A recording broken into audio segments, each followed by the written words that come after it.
Yaya Abdi, Allah ka yaƙuri. Na haƙura da Najib kuma zan cire shi a cikin zuciyata.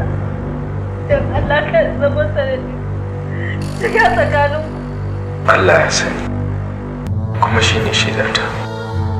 Ina son ki Asma'u. Najib ɗina yana buƙatar taimakona. Don Allah umma, ki bar ni in taimake shi. Saboda ina ganin ina ƙoƙarin rabuwa da rabin jikina.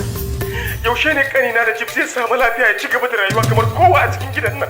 Ya yi nasa da kai na baki ɗaya. Wannan abin da nake a halina ya yi kama da mutum mai butulci.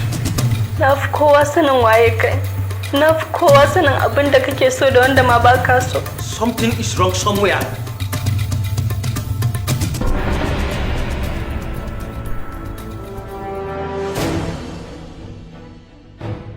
Idona na gan shi da wuka a hannun shi kuma daga gani turo shi aka ya kashe Najib.